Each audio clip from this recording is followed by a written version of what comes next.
Before July 1st, 2025, astronomers thought they understood interstellar visitors. We had two previous examples, clear theoretical models and instruments capable of solving any mystery the cosmos could deliver. Then, 3IATLAS arrived, and our confidence evaporated like ice in sunlight. The more we study this object, the less sense it makes. It produces carbon dioxide at rates that should be impossible for its size.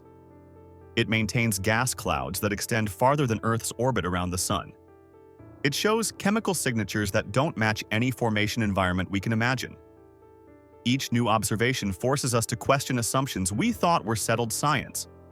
The world's most powerful telescopes are essentially admitting defeat against a chunk of rock and ice barely larger than a small city. What does it mean when our best science fails to explain something as simple as a comet? Join us as we explore why this visitor might represent either the most important discovery of our lifetime or proof that the universe still holds secrets we're not ready to understand. Part 1. Why 3IATLAS just doesn't make sense. On July 1st, 2025, at precisely 14 hours 37 minutes Universal Time, something changed the trajectory of our understanding of the cosmos. Not in some distant galaxy, not in the theoretical realm of academic papers, but right here in our own solar system.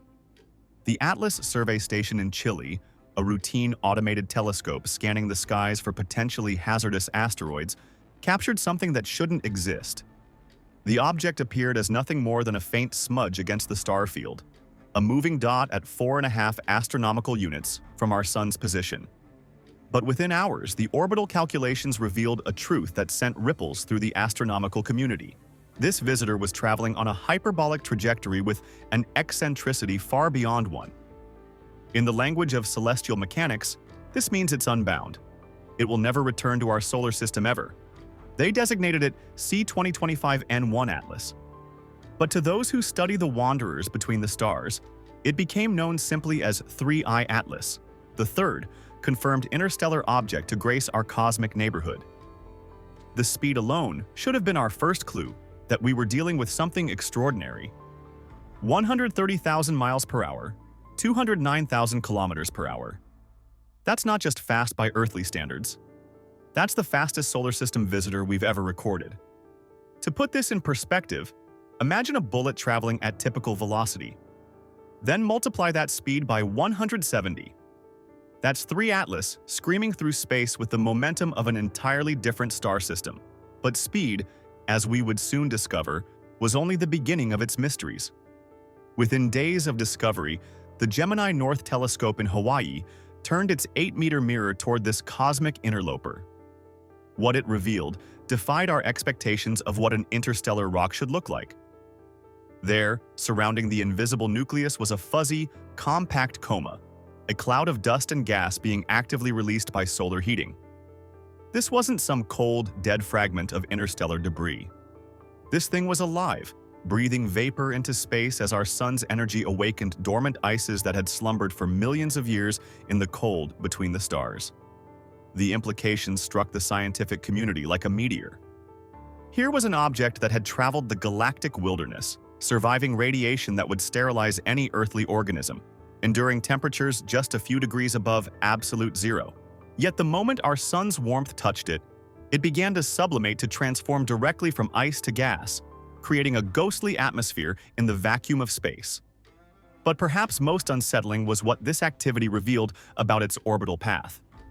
3IATLAS wasn't just passing through our solar system. It was threading the needle between planetary orbits with surgical precision. Its closest approach to Earth would be 1.88 astronomical units, roughly 270 million kilometers. Safe, yes, but the geometry was almost too convenient, too perfect for observation. NASA immediately marshaled its most powerful instruments: the Hubble Space Telescope, the James Webb Space Telescope, the Swift Observatory, and the Transiting Exoplanet Survey satellite.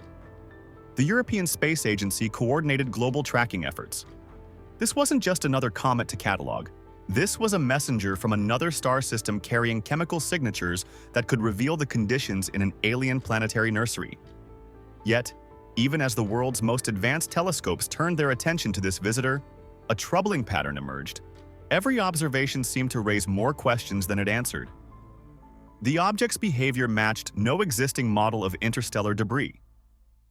Its chemistry defied conventional wisdom about comet composition, and its very presence in our solar system, traveling at such extreme velocity yet remaining active, suggested formation conditions unlike anything in our local cosmic environment. The irony wasn't lost on the researchers studying it. Here was an object from light years away, farther than human imagination could truly grasp. Yet it would spend the next several months within the relatively familiar confines of our solar system, a cosmic visitor staying just long enough for us to study it, but moving so fast that every observation window was precious and fleeting.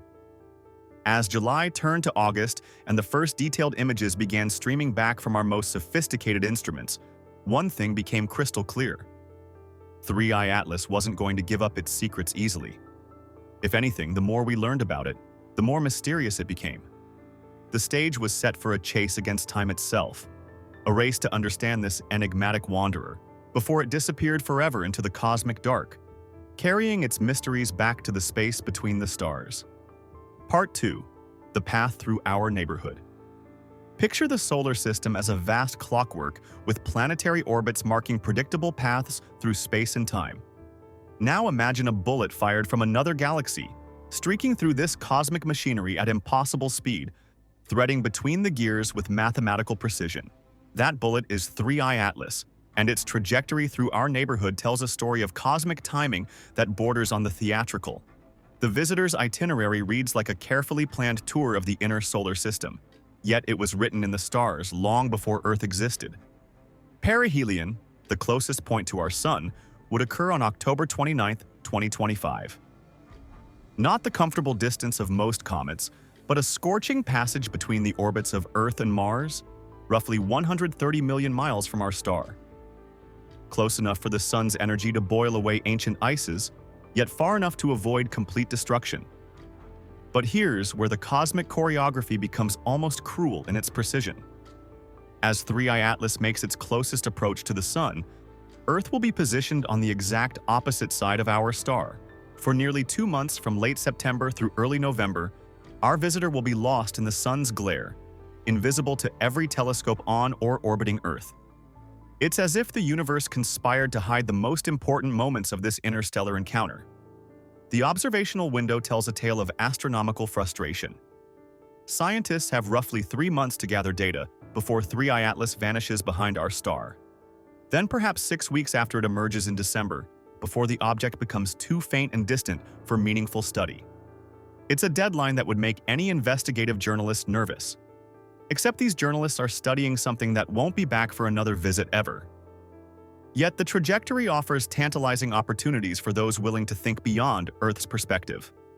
On October 3, 2025, 3IATLAS will streak past Mars at a distance of just 29 million kilometers. That's closer than Mars's own moons come to the planet. For the fleet of robotic explorers orbiting the red planet, including the Mars Reconnaissance Orbiter with its powerful high-resolution camera, this presents an unprecedented chance to photograph an interstellar visitor from an alien vantage point. The geometry is everything in astronomy, and this geometry is both a gift and a curse. When 3IATLAS reappears in Earth's skies in early December, it will grace the pre-dawn hours in the constellation Virgo, climbing toward Leo as the weeks progress. But by then, it will be racing away from the Sun at over 150,000 miles per hour, growing fainter each night as it returns to the cosmic deep. For amateur astronomers hoping to glimpse this visitor from another star, the news isn't encouraging. At its brightest, 3IATLAS will barely reach magnitude 11 or 12, visible only through telescopes, appearing as nothing more than a faint fuzzy star among millions of others. There will be no naked eye spectacle, no brilliant tail stretching across the sky like Comet Hale-Bopp or Neowise. This visitor prefers to keep a low profile. The orbital mechanics reveal another layer of the mystery. 3IATLAS isn't just moving fast, it's moving wrong. Its hyperbolic orbit suggests an origin velocity of roughly 25 kilometers per second relative to the local standard of rest. That's fast enough to escape not just our solar system, but potentially the gravitational embrace of our entire galactic neighborhood. This isn't some recently ejected debris from a nearby star formation region. This is something that has been wandering the galaxy for a very, very long time. As spring turns to summer 2026, 3I/ATLAS will make another significant passage, this time near Jupiter in March. This distant encounter has already sparked proposals for redirecting NASA's Juno spacecraft, currently in orbit around the gas giant, to attempt an intercept. It's an audacious idea that would require precise orbital mechanics and perfect timing, transforming a mission designed to study Jupiter's interior into humanity's first close encounter with a confirmed interstellar visitor. But perhaps the most humbling aspect of this celestial schedule is what it reveals about our cosmic perspective. Here we are tracking an object with instruments worth billions of dollars, coordinating observations across multiple space agencies, and marshaling the finest minds in planetary science. All to study something that will spend less than 2 years in our vicinity before disappearing forever into the galactic night. The path of 3I/ATLAS through our solar system isn't just a trajectory. It's a timeline of opportunity and limitation, of windows opening and closing according to the ancient laws of orbital mechanics. And every day that passes brings us closer to our final chance to solve the mystery of this wanderer from the stars. Part 3. First Looks. What Hubble Sees. When the Hubble Space Telescope first turned its unblinking eye toward 3I/ATLAS on July 21, 2025, the universe offered us a paradox wrapped in starlight. The image that emerged from Hubble's digital sensors was both familiar and utterly alien, a teardrop-shaped cocoon of dust and gas, glowing softly against the infinite black, yet possessing a geometry that no textbook had prepared us for.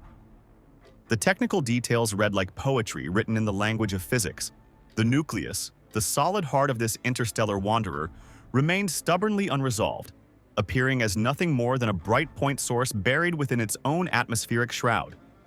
But Hubble's exquisite optics allowed scientists to place an upper limit on its size, no more than 3.5 meters across, roughly 5.6 kilometers in diameter. To put this in perspective, that's smaller than most earthly cities. Yet this tiny fragment of another star system was generating a coma that stretched thousands of miles in every direction. But here's where the familiar becomes strange. Hubble tracked the comet against the background stars, keeping 3I/ATLAS perfectly centered in its field of view. The result, the stars themselves appear as bright streaks across the image, creating an ethereal backdrop that makes the comet look like it's flying through a tunnel of light. It's a photographic technique that transforms scientific documentation into accidental art, revealing the relative motion that separates this visitor from everything else in our cosmic neighborhood. The coma itself tells a story of thermodynamics playing out on an interstellar stage. As 3I/ATLAS approached the Sun, crossing the 4 astronomical unit threshold where water ice begins to sublimate in earnest, the nucleus began shedding material in a process that had likely remained dormant for millions of years. The dust particles liberated from their icy matrix formed a roughly spherical cloud around the nucleus, but with a distinct elongation pointing away from the Sun's path. This wasn't random. This was physics in action. Solar radiation pressure and gravitational forces sculpting the coma into its characteristic teardrop shape. Yet something seemed off about the tail. In most comets, the anti-solar tail, the stream of material blown away from the Sun by radiation pressure, is prominent and easily visible. In 3I/ATLAS, this feature was puzzlingly subtle, almost hidden.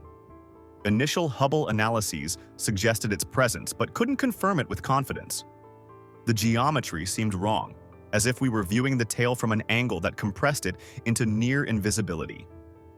This ambiguity would persist until late August, when the Gemini South Telescope in Chile captured deep images that finally revealed what Hubble had only hinted at. There it was, a faint but definite anti-solar tail extending away from the Sun like a gossamer thread in the cosmic wind. The astronomers' telegram number 17,363 made it official. 3I/ATLAS possessed the tail that theory demanded, but it was playing by its own rules of visibility. The dust loss rates provided another puzzle piece. Hubble's measurements showed that 3I/ATLAS was shedding material at rates comparable to solar system comets observed at similar distances from the Sun's gravitational force. This might seem reassuring.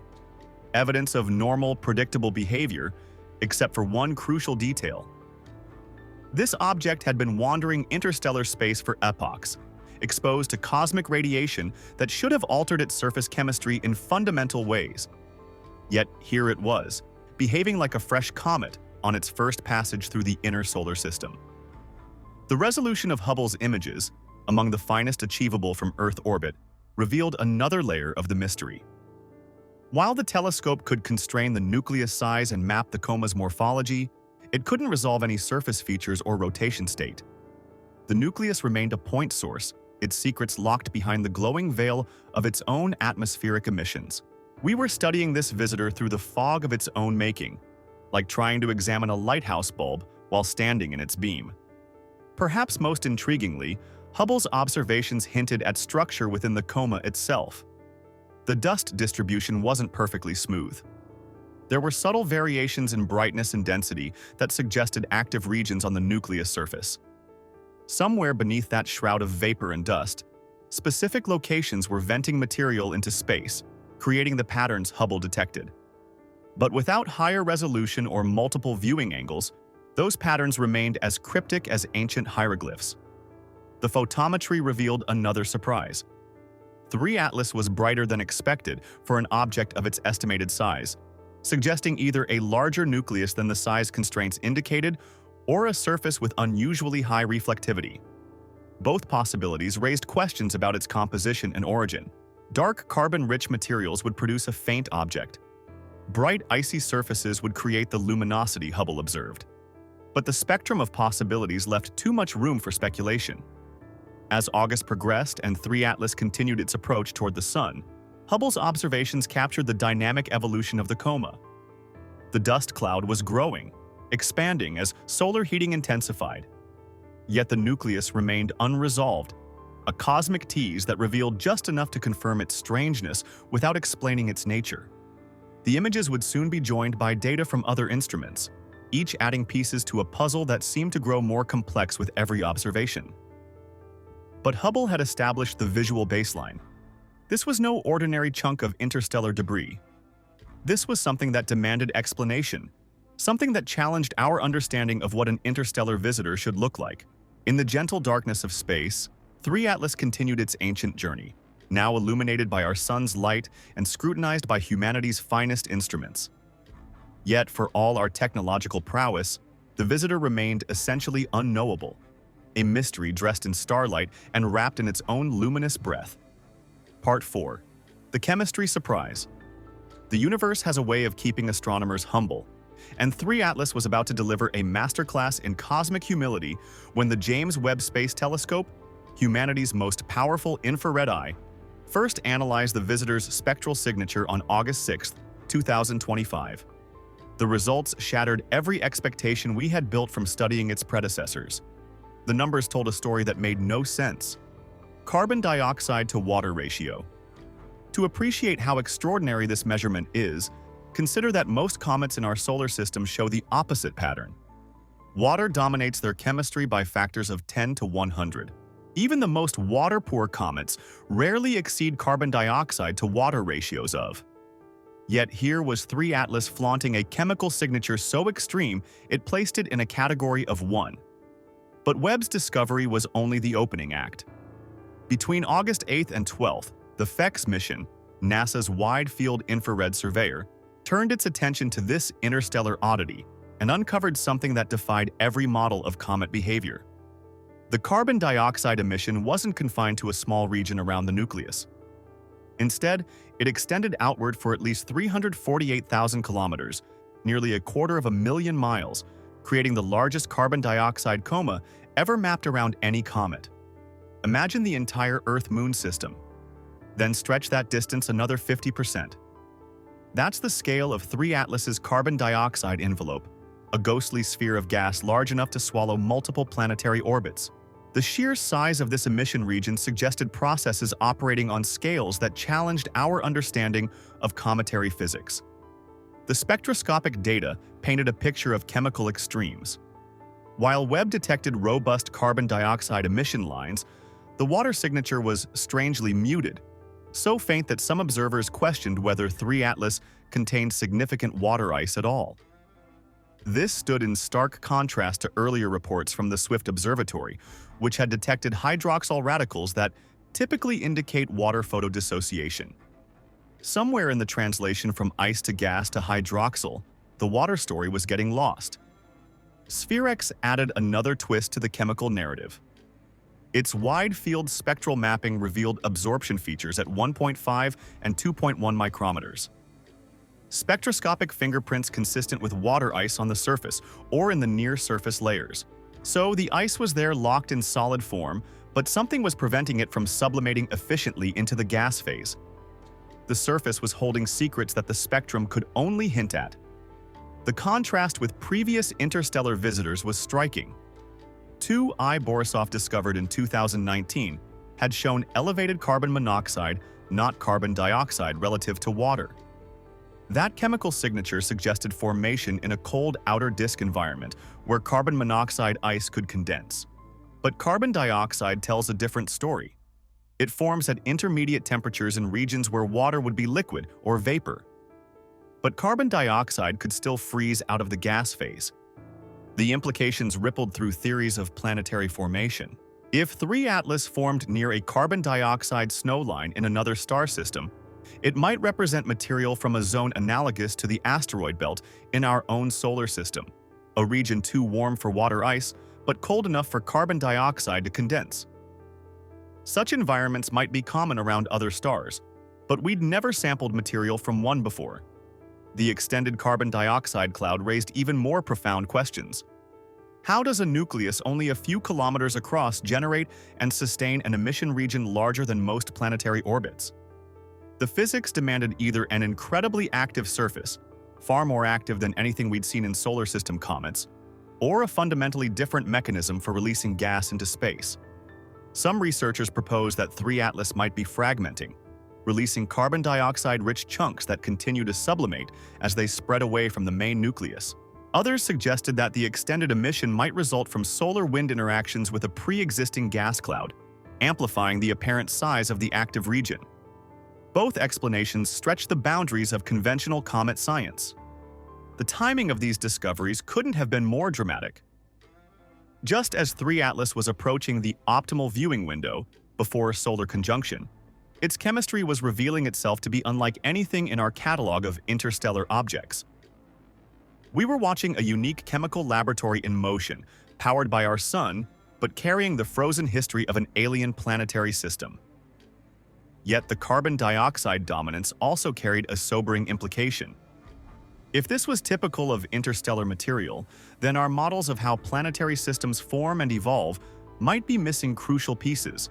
The chemical diversity of 3IATLAS, combined with the contrasting signatures of 1 Oumuamua and 2I Borisov, suggested that the galaxy harbors a population of ejected debris far more varied than our theories predicted.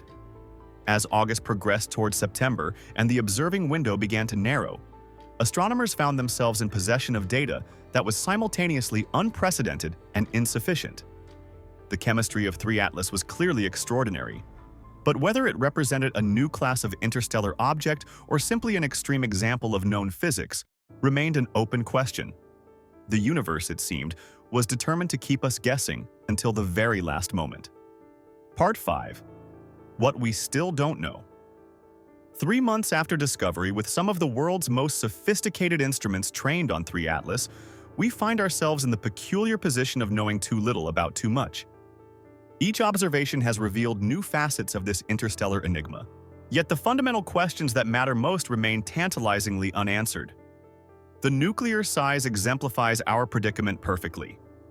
Hubble's imaging constrains the diameter to somewhere between 320 meters and 5.6 kilometers, a range so broad it encompasses everything from a large building to a small city. This isn't a failure of instrumentation. It's the inevitable consequence of studying an unresolved object shrouded in its own luminous atmosphere. The nucleus could be a compact bright sphere or an elongated dark chunk tumbling through space. Without direct resolution, we're essentially guessing. The rotation state remains equally mysterious. Most small bodies in the solar system spin with periods measurable in hours, and their changing cross-sections create detectable brightness variations as they tumble. But 3-ATLAS has proven frustratingly stable in its apparent brightness, showing none of the periodic variations that would reveal its spin rate or orientation. Either it's rotating very slowly, spinning nearly pole-on relative to Earth, or its surface features are remarkably uniform. Each possibility carries different implications for its origin and structure. The water question has evolved into something approaching scientific drama. Early observations by the Swift Observatory's ultraviolet and optical telescope detected hydroxyl radicals, typically a reliable indicator of water vapor being broken apart by solar ultraviolet radiation. The presence of OH suggested substantial water outgassing, fitting cometary expectations. But SphereX's subsequent mapping found the water signal surprisingly weak, setting upper limits that contradicted the Swift detections. Either the water is there, but hidden by observational effects, or our understanding of hydroxyl production in cometary environments needs revision. The tail morphology adds another layer of uncertainty. The Gemini South detection of an anti-solar tail in late August finally confirmed what theory demanded: material being pushed away from the sun by radiation pressure. But why did it take months to clearly identify this feature? The tail's subtlety compared to typical comets suggests either unusually large dust grains that resist radiation pressure or a viewing geometry that compresses the tail structure into near invisibility. Both explanations raise questions about 3-ATLAS's fundamental nature. Activity patterns present perhaps the most intriguing unknown. The Hubble images show a sun-facing elongation of the coma material apparently flowing toward our star, rather than away from it. This counterintuitive geometry initially puzzled observers until they realized that viewing angle can create optical illusions in three-dimensional gas flows. The apparent sunward drift might simply be our perspective on a complex three-dimensional outgassing pattern. Or it might indicate something genuinely unusual about how this visitor releases material. The composition mysteries extend beyond the carbon dioxide dominance. While Webb and SphereX have mapped the major gas species, they've barely scratched the surface of trace chemistry. What about organic compounds? Sulfur-bearing species, noble gases. Each trace constituent could provide clues about formation, temperature, radiation exposure, and the chemical environment of the parent planetary system. But detecting these species requires observation time that's rapidly running out. Perhaps most frustrating is our inability to study 3-ATLAS's behavior around perihelion, the very time when solar heating should drive the most dramatic changes in activity and composition. The solar conjunction blackout means we'll miss the climactic moment when this visitor passes closest to our star. We'll only see the aftermath like arriving at a theater after the final curtain call. The speed of 3-ATLAS compounds every observational challenge. Ground-based telescopes must track at rates that push their pointing systems to the limits. Space-based instruments face scheduling constraints as the target moves rapidly across the sky.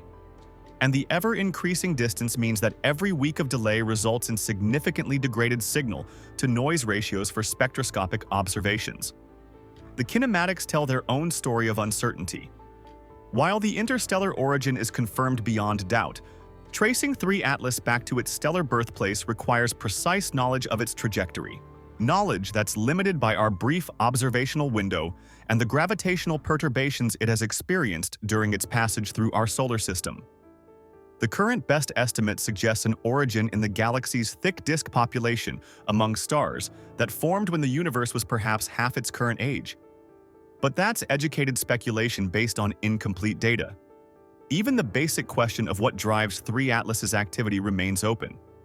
Is it sublimating ices like a normal comet? Is it fragmenting under thermal stress? Could it be electrically charged, interacting with the solar wind in unusual ways? The extended carbon dioxide coma suggests activity on scales that simple sublimation models struggle to explain. As we approach the solar conjunction deadline, the mounting uncertainties create a peculiar scientific tension. We know enough about 3-ATLAS to recognize its extraordinary nature, but not enough to understand what makes it extraordinary. The December reappearance will offer one final chance to solve the mystery or confirm that some cosmic secrets are meant to remain hidden. The universe, it seems, is particularly fond of visitors who arrive with more questions than answers. Part 6. What counts as interstellar? The cosmos doesn't issue passports, but if it did, 3IATLAS would carry credentials from another star system. Understanding what makes an object truly interstellar requires diving into the mathematics of orbital mechanics, a language where eccentricity values and hyperbolic trajectories tell stories of cosmic wandering that span millions of years.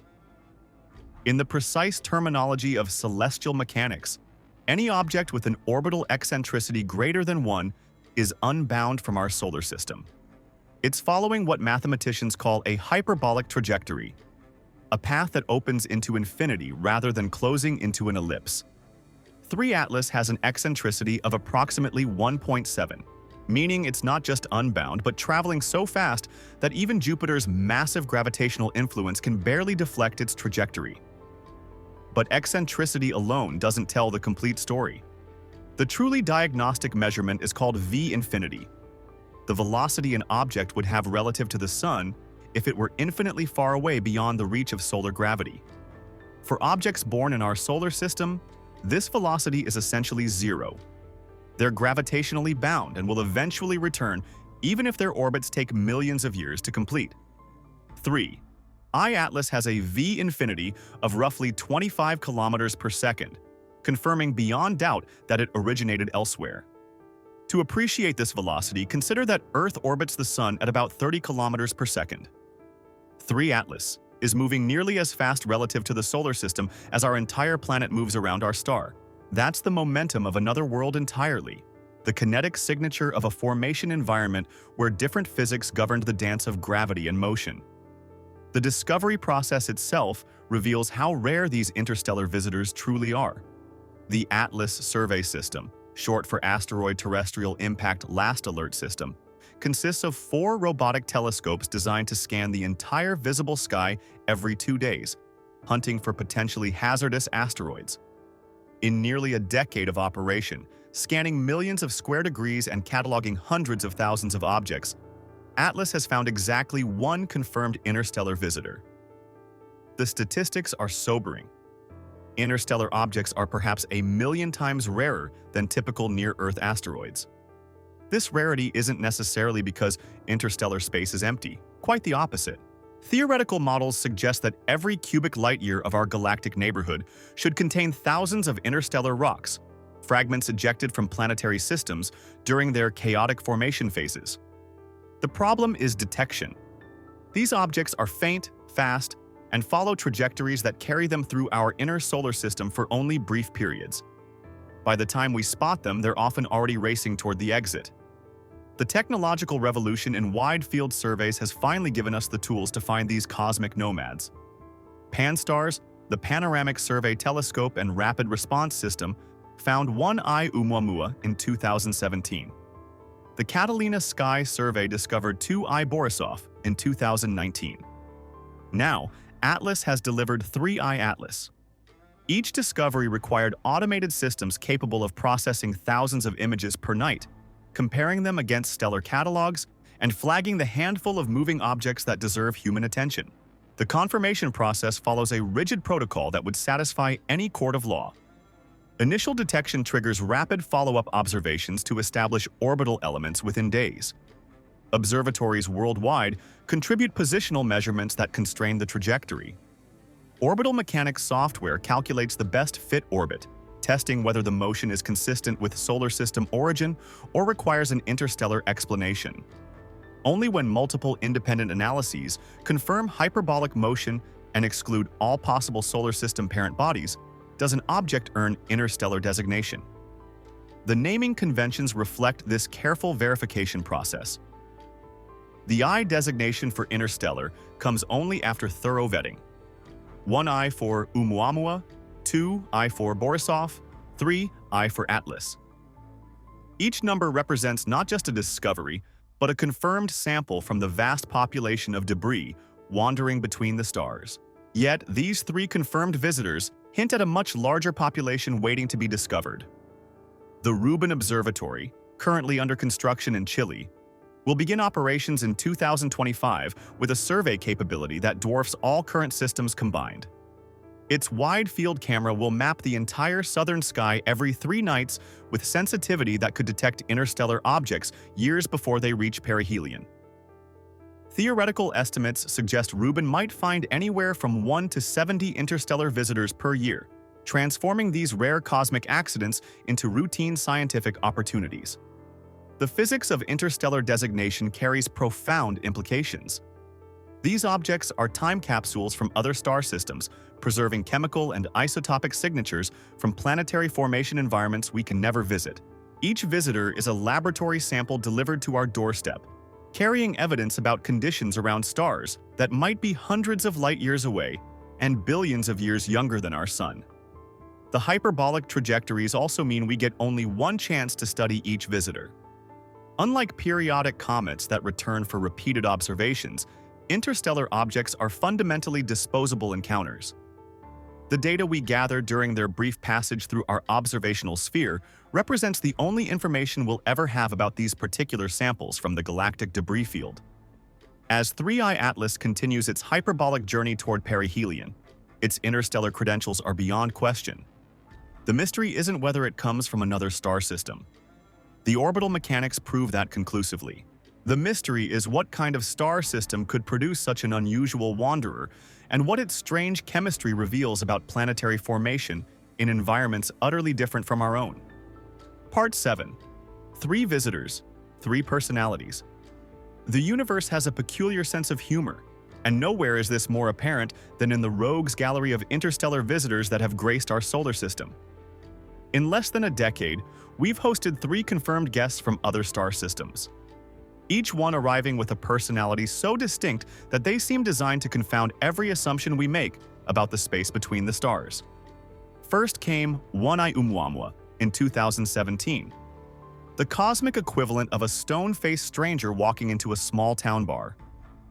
No visible coma, no tail, no outgassing that telescopes could detect. Just a tumbling cigar-shaped object that reflected sunlight like polished metal. Its behavior was almost aggressively normal until it began accelerating away from the sun without explanation. The acceleration was small but measurable, about 1/10,000th of Earth's gravity. Yet, it violated every expectation of how inert rocks should behave in space. The scientific community erupted in debate. Some proposed exotic mechanisms: hydrogen outgassing from subsurface ice, radiation pressure on an unusually reflective surface, even more speculative ideas involving solar sails or electromagnetic effects. The acceleration was real. Multiple observatories confirmed it, but its cause remained maddeningly elusive. 3IATLAS had turned gravitational physics into a mystery novel, leaving behind more questions than answers when it vanished into interstellar space. Then came 2I Borisov in 2019, arriving like a familiar friend bearing exotic gifts. Here, finally, was an interstellar visitor that behaved like a proper comet: bright coma, prominent tail, steady outgassing of water vapor and dust. All the features that astronomers expected from a chunk of primordial ice. But Borisov carried its own chemical surprise: an abundance of carbon monoxide that far exceeded anything seen in solar system comets. Its carbon monoxide to water ratio suggested formation in an environment colder than the outer reaches of our own system, perhaps around a star with a more extended disk of icy material. Now, 3IATLAS has arrived as the third act in this interstellar drama, and its chemistry reads like a deliberate attempt to confound the patterns we thought we were beginning to understand. Where Oumuamua showed no gas and Borisov showed elevated carbon monoxide, 3IATLAS dominates with carbon dioxide. The progression, no detectable outgassing to carbon monoxide excess to carbon dioxide dominance, suggests a sampling of formation environments so diverse that each visitor might as well come from a different universe. The morphological contrasts are equally striking. Oumuamua's elongated tumbling silhouette suggested either a natural fragment or something more geometric in origin. Its length-to-width ratio was extreme even by asteroid standards, leading to speculation about whether it might be artificially shaped. Borisov, by contrast, appeared thoroughly conventional. A roughly spherical nucleus surrounded by a symmetric coma and sporting a textbook anti-solar tail. 3IATLAS splits the difference in the most puzzling way possible. Its coma is compact and roughly spherical, suggesting a solid nucleus rather than a fragmented structure. But the subtle tail that finally emerged in late August imaging is strangely muted compared to Borisov's prominent plume. The geometry suggests controlled, localized outgassing rather than the explosive activity typical of comets approaching perihelion. The size estimates for each visitor tell their own story of diversity. Oumuamua stretched roughly 400 meters in length but only 40 meters in width, a cosmic needle. Borisov's nucleus was estimated at roughly half a kilometer across, typical for a mid-sized comet. 3IATLAS falls somewhere between these extremes with an upper size limit of 5.6 kilometers, but potentially much smaller. Each visitor samples a different scale of debris from the interstellar population. Perhaps most intriguingly, the three visitors arrived with completely different apparent brightnesses and discovery circumstances. Oumuamua was found when it was already racing away from the Sun, discovered almost by accident during routine asteroid surveys. Borisov was spotted while still approaching the outer solar system, allowing months of advanced preparation. 3IATLAS was caught at the sweet spot, far enough out to plan observations, close enough to begin detailed study immediately. The chemical signatures hint at formation in three distinct environments. Oumuamua's lack of detectable outgassing might indicate processing by interstellar radiation, complete devolatilization, or formation in an unusually dry region of its parent system. Borisov's carbon monoxide enhancement suggests birth in the cold outer reaches of a protoplanetary disk. 3IATLAS's carbon dioxide dominance points to intermediate formation temperatures, perhaps in a zone where water existed as vapor, but carbon dioxide could still condense. The behavioral differences extend beyond chemistry to fundamental physics. Oumuamua's mysterious acceleration suggested forces beyond simple gravitational attraction, whether from outgassing too subtle to detect, radiation pressure on an unusual surface, or mechanisms we haven't yet identified. Borisov followed predictable comet physics, its trajectory precisely matching the gravitational models with no unexplained deviations. 3IATLAS so far appears gravitationally well-behaved, but its extended carbon dioxide coma challenges our understanding of how small nuclei can generate such enormous gas clouds. The observational bias effects are profound. What we see depends entirely on geometry, timing, and the sensitivity limits of our instruments. Oumuamua's lack of visible activity might have looked very different if we'd caught it during an active phase. Borisov's textbook appearance might have seemed strange if we'd observed it from a different angle. 3IATLAS's subtle tail might be far more dramatic when viewed from Mars's perspective during the October encounter. Yet these three personalities, the mysterious accelerator, the carbon monoxide classical comet, and the carbon dioxide enigma, already hint at the vast diversity waiting to be discovered. If the first three interstellar visitors are this different from each other, what will the next dozen reveal? Each visitor is like a core sample from a different planet formation environment, carrying chemical fingerprints that encode the thermal history and composition of alien worlds we'll never see. The progression from Oumuamua to Borisov to 3IATLAS reads like the universe is systematically challenging every assumption we hold about what interstellar debris should look like. Just when we thought we understood the category, along comes another visitor to rewrite the rules entirely. As 3IATLAS approaches its date with solar conjunction, we're left to wonder whether its strange personality represents the tip of an even stranger iceberg, or whether we're simply learning that the space between the stars is far more chemically diverse than we ever imagined. Part 8. The Dynamics Puzzles. The universe has a way of hiding its most important secrets in the smallest deviations from expectation. And nowhere is this more apparent than in the subtle dance of forces that govern how interstellar visitors move through our solar system. The story of 3IATLAS is at its core a story about physics in motion, about tiny accelerations that could reveal profound truths about the nature of matter in the space between stars. 3IATLAS established the template for interstellar mystery when it began accelerating away from the Sun in a manner that defied gravitational models. The effect was tiny, roughly 10 micrometers per second squared, about 1/10,000th of Earth's surface gravity, but it was persistent and measurable across weeks of observation. Multiple observatories confirmed the acceleration's reality, transforming what should have been a straightforward gravitational problem into a puzzle that continues to generate research papers years later. The acceleration wasn't random. It followed a specific pattern that suggested outgassing from the sun-facing hemisphere. But here's where Oumuamua became truly confounding. No telescope could detect the gas or dust that should accompany such outgassing. The object was accelerating like a comet, but looking like an asteroid, creating a contradiction that forced astronomers to consider increasingly exotic explanations. Some researchers proposed that Oumuamua might be outgassing hydrogen, a gas so tenuous and difficult to detect that it could explain the acceleration without creating a visible coma. Others suggested that radiation pressure on an unusually reflective surface could account for the observed motion.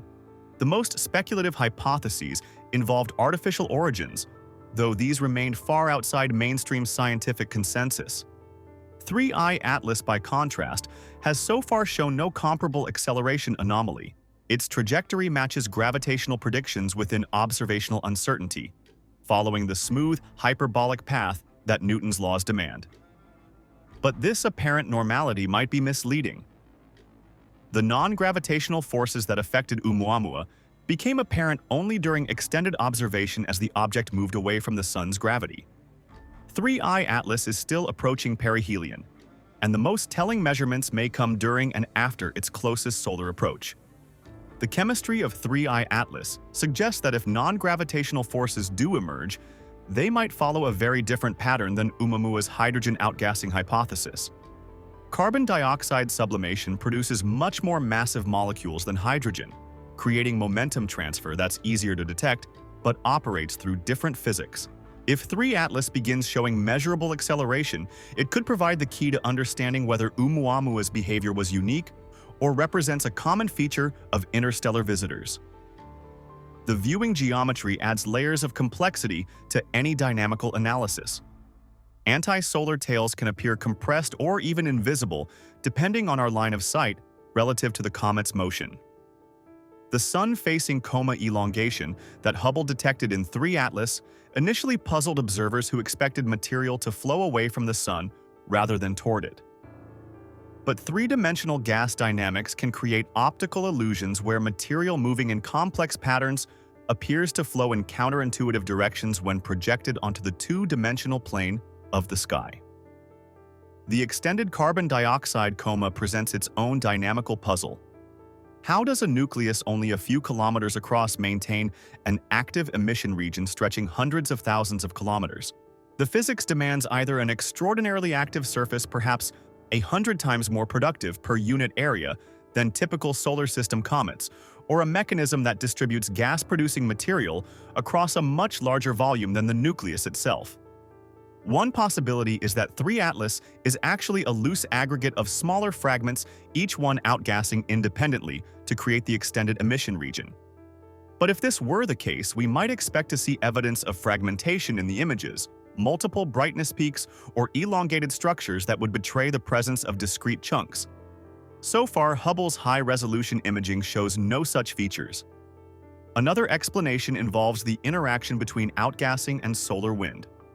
As carbon dioxide molecules escape from the nucleus, they can be ionized by solar ultraviolet radiation, creating a population of charged particles that interact with the solar magnetic field. These electromagnetic forces could accelerate the gas to much higher velocities than simple thermal expansion, potentially explaining the enormous extent of the carbon dioxide cloud. The rotation state of 3IATLAS remains unknown, but it could hold crucial clues about dynamical processes. Most small bodies tumble chaotically due to outgassing torques jets of gas that act like tiny rocket engines, gradually changing the object's spin state. If 3IATLAS is outgassing as vigorously as its extended coma suggests it should be, experiencing significant torques that would show up as brightness variations in long-term photometry. Yet the photometric record shows remarkable stability, with none of the periodic brightness changes that would indicate tumbling motion. This could mean the object is spinning very slowly, is viewed nearly pole-on, so that rotation doesn't change its apparent cross-section, or has a surface so uniform that rotation produces no detectable brightness variations. Each possibility carries different implications for the object's structure and origin. The test observations data from the Transiting Exoplanet Survey satellite have hinted at possible activity even at the large distances where 3IATLAS was first detected. If confirmed, this would suggest that the visitor was already active when it was farther from the Sun than Jupiter, implying either an unusually volatile composition or a triggering mechanism beyond simple solar heating. As 3IATLAS approaches perihelion, the dynamical questions will only intensify. Will it show the mysterious acceleration that characterized Oumuamua? Will its coma morphology reveal the jet structures that would explain its extended gas cloud? The answers could redefine our understanding of how interstellar matter behaves when it encounters a star system very different from its birthplace. The physics is playing out in real time, written in the language of orbital mechanics and spectral signatures. We're watching dynamics that began in another star system millions of years ago finally reaching their climax in the warm embrace of our Sun's gravity. Well, Part 9, the Global Watch. Who's observing what when? The astronomical community has transformed 3IATLAS into the most intensively monitored interstellar visitor in history, orchestrating a global observation campaign that reads like a symphony of science played across multiple continents and orbital platforms. Every major space agency and ground-based observatory has joined what amounts to humanity's most coordinated effort to understand a single small object racing through our cosmic neighborhood. NASA Science Mission Directorate established the coordination framework organizing a multi-mission approach that leverages every available asset. The Hubble Space Telescope provides the highest resolution imaging tracking morphological changes in the coma and setting constraints on nuclear size that no ground-based instrument can match. The James Webb Space Telescope delivers infrared spectroscopy with sensitivity that can detect trace gases at concentrations measured in parts per million. The Swift Observatory monitors ultraviolet emissions that reveal the photochemical processes breaking apart molecules in the coma. The FAREX mission has emerged as an unexpected hero in this observational campaign. Originally designed to map the infrared sky for cosmological studies, its wide field capability proved perfect for tracing the enormous carbon dioxide cloud surrounding 3IATLAS. The synergy between Webb's high-resolution spectroscopy and SPHEREX's wide field mapping has created a complete picture of both chemical composition and spatial distribution. Data that no single instrument could have provided alone. Ground-based observatories worldwide have coordinated their efforts through the International Astronomical Union's Rapid Response Networks. The Gemini North Telescope in Hawaii captured the initial images that revealed 3IATLAS's compact coma. Its twin Gemini South in Chile provided the late August deep imaging that finally confirmed the subtle anti-solar tail. The Palomar Observatory's next-generation Palomar survey contributes ongoing photometry and astrometry tracking, brightness changes and refining the orbital solution with each observation. But the observational timeline is dominated by an unavoidable astronomical fact-solar conjunction. As 3IATLAS approaches perihelion on October 29, 2025, Earth's position relative to the Sun creates a viewing geometry that's both frustrating and poetic. Just as this interstellar visitor reaches its most active phase, it will disappear behind our star's glare, invisible to every Earth-based instrument for nearly 2 months. This blackout period represents one of astronomy's most maddening coincidences. The time when solar heating should drive 3IATLAS to its maximum activity, when its nucleus temperature peaks and outgassing rates reach their climax, will be completely unobservable from our planet. We'll miss the crescendo of this cosmic performance, left to study only the overture and the aftermath. The reappearance in early December will mark the beginning of the final act. 3IATLAS will emerge in the pre-dawn sky positioned in the constellation Virgo, before climbing toward Leo as the weeks progress. By then, it will be racing away from the Sun at velocities exceeding 150,000 miles per hour, growing fainter each night as it returns to the interstellar medium. The post-perihelion observations will be a race against time and distance, with signal strength declining exponentially as the visitor recedes. Yet this challenging timeline has inspired creative solutions that showcase the ingenuity of modern space science. The Mars Reconnaissance. Orbiter's high-resolution imaging science experiment HiRISE represents a unique opportunity to observe 3 ATLAS from an alien perspective. On October 3, 2025, the visitor will pass within 29 million kilometers of Mars, potentially allowing orbital assets to capture images during Earth's observational blackout. The resolution wouldn't rival Hubble's clarity, but it would provide crucial data during the period when Earth-based telescopes are blind. Several spacecraft currently traveling through the outer solar system have been identified as potential contributors to the observation campaign. NASA's Psyche mission en route to a metallic asteroid will pass within roughly 0.3 astronomical units of 3 ATLAS on September 4, 2025. The European Space Agency's JUICE spacecraft, bound for Jupiter's moons, could attempt long-range observations during its November 4 approach. Even the OSIRIS-APEX mission has been considered for possible imaging starting in late 2025. Though the geometric constraints remain challenging, the coordination extends beyond traditional astronomical assets. Radio telescopes worldwide are monitoring for any electromagnetic emissions that might indicate electrical activity or unusual interactions with the solar wind. Planetary radar systems are attempting to bounce signals off the nucleus, hoping to constrain size and rotation rate through echo delays. Even amateur astronomy networks have been mobilized to contribute photometric observations that help fill gaps in professional coverage. The international cooperation has produced observation scheduling that resembles military logistics.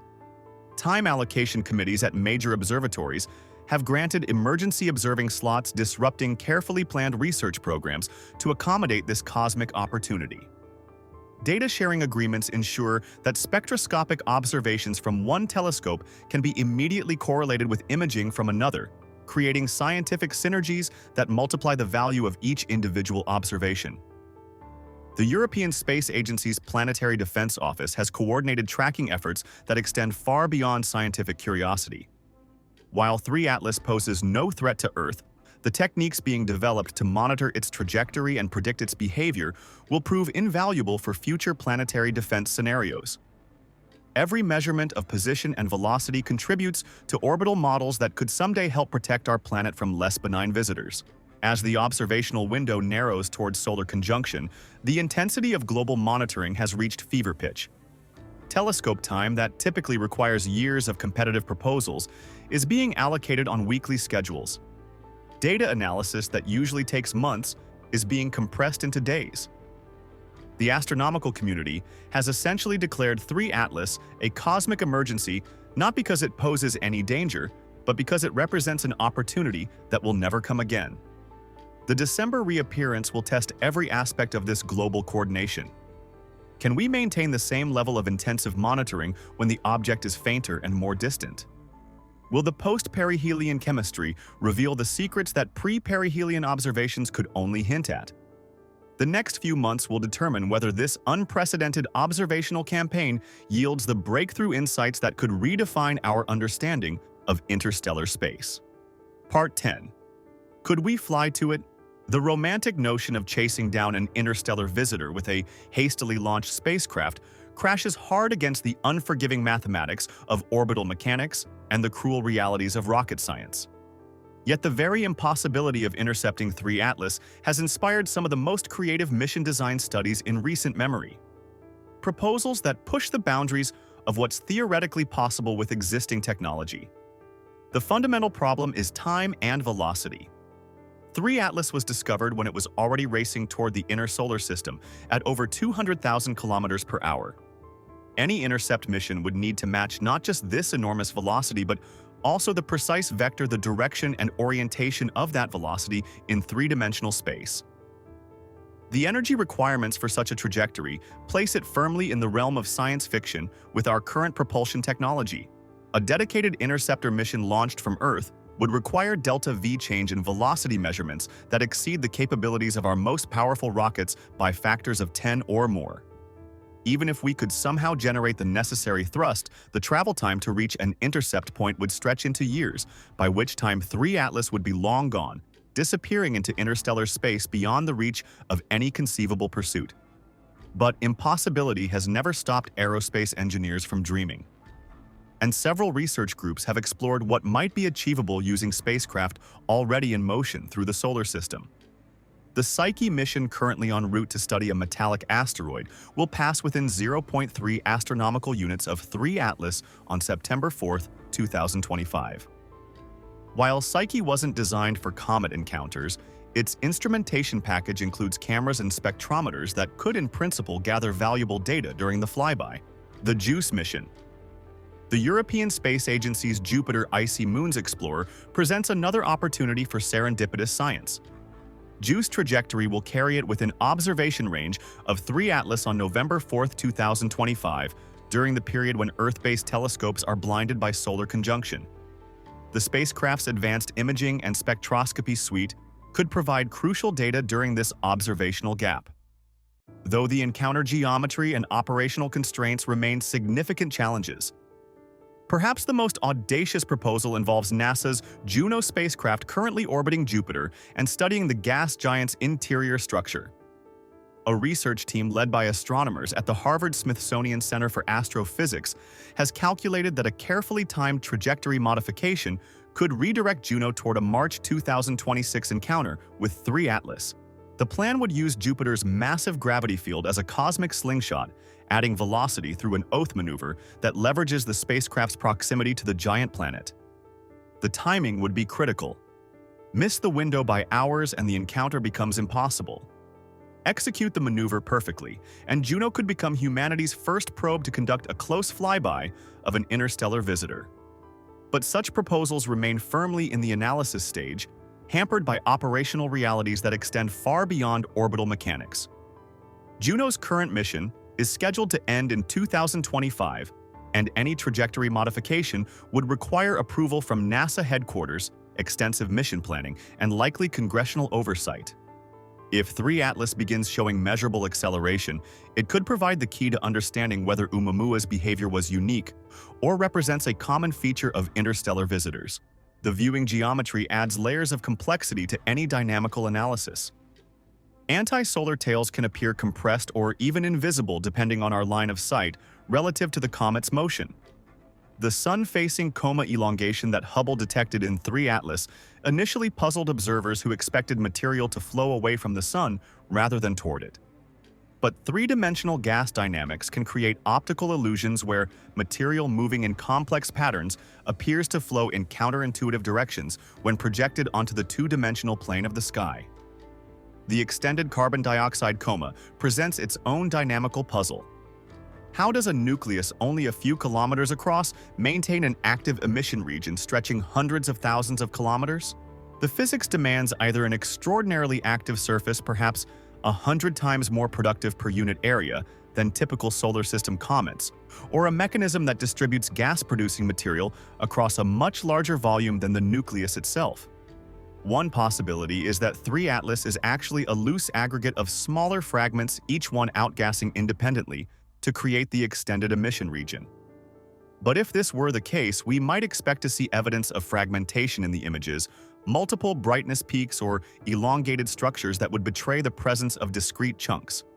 So far, Hubble's high-resolution imaging shows no such features. Another explanation involves the interaction between outgassing and solar wind. As carbon dioxide molecules escape from the nucleus, they can be ionized by solar ultraviolet radiation, creating a population of charged particles that interact with the solar magnetic field. These electromagnetic forces could accelerate the gas to much higher velocities than simple thermal expansion, potentially explaining the enormous extent of the carbon dioxide cloud. The rotation state of 3IATLAS remains unknown, but it could hold crucial clues about dynamical processes. Most small bodies tumble chaotically due to outgassing Torx jets of gas that act like tiny rocket engines, gradually changing the object's spin state. If 3IATLAS is outgassing as vigorously as its extended coma suggests, it should be experiencing significant torques that would show up as brightness variations in long-term photometry. Yet the photometric record shows remarkable stability, with none of the periodic brightness changes that would indicate tumbling motion. This could mean the object is spinning very slowly, is viewed nearly pole-on, so that rotation doesn't change its apparent cross-section, or has a surface so uniform that rotation produces no detectable brightness variations. Each possibility carries different implications for the object's structure and origin. The test observations data from the Transiting Exoplanet Survey satellite have hinted at possible activity even at the large distances where 3IATLAS was first detected. If confirmed, this would suggest that the visitor was already active when it was farther from the Sun than Jupiter, implying either an unusually volatile composition or a triggering mechanism beyond simple solar heating. As 3IATLAS approaches perihelion, the dynamical questions will only intensify. Will it show the mysterious acceleration that characterized Oumuamua? Will its coma morphology reveal the jet structures that would explain its extended gas cloud? The answers could redefine our understanding of how interstellar matter behaves when it encounters a star system very different from its birthplace. The physics is playing out in real time, written in the language of orbital mechanics and spectral signatures. We're watching dynamics that began in another star system millions of years ago finally reaching their climax in the warm embrace of our Sun's gravity. Well, Part 9, the Global Watch. Who's observing what when? The astronomical community has transformed 3IATLAS into the most intensively monitored interstellar visitor in history, orchestrating a global observation campaign that reads like a symphony of science played across multiple continents and orbital platforms. Every major space agency and ground-based observatory has joined what amounts to humanity's most coordinated effort to understand a single small object racing through our cosmic neighborhood. NASA Science Mission Directorate established the coordination framework organizing a multi-mission approach that leverages every available asset. The Hubble Space Telescope provides the highest resolution imaging tracking morphological changes in the coma and setting constraints on nuclear size that no ground-based instrument can match.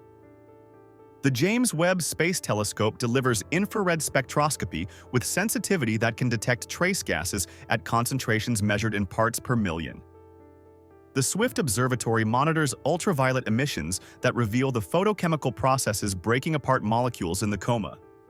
The FAREX mission has emerged as an unexpected hero in this observational campaign.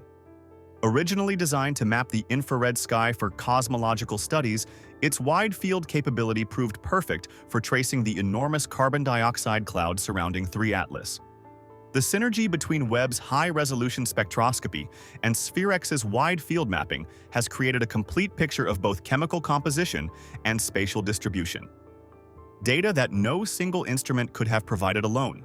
Ground-based observatories worldwide have coordinated their efforts through the International Astronomical Union's Rapid Response Networks. The Gemini North Telescope in Hawaii captured the initial images that revealed 3IATLAS's compact coma. Its twin Gemini South in Chile provided the late August deep imaging that finally confirmed the subtle anti-solar tail. The Palomar Observatory's next generation. Palomar survey contributes ongoing photometry and astrometry tracking, brightness changes, and refining the orbital solution with each observation. But the observational timeline is dominated by an unavoidable astronomical fact: solar conjunction. As 3IATLAS approaches perihelion on October 29, 2025, Earth's position relative to the Sun creates a viewing geometry that's both frustrating and poetic. Just as this interstellar visitor reaches its most active phase, it will disappear behind our star's glare, invisible to every Earth-based instrument, for nearly 2 months. This blackout period represents one of astronomy's most maddening coincidences. The time when solar heating should drive 3IATLAS to its maximum activity, when its nucleus temperature peaks and outgassing rates reach their climax, will be completely unobservable from our planet. We'll miss the crescendo of this cosmic performance, left to study only the overture and the aftermath. The reappearance in early December will mark the beginning of the final act. 3IATLAS will emerge in the pre-dawn sky positioned in the constellation Virgo before climbing toward Leo as the weeks progress.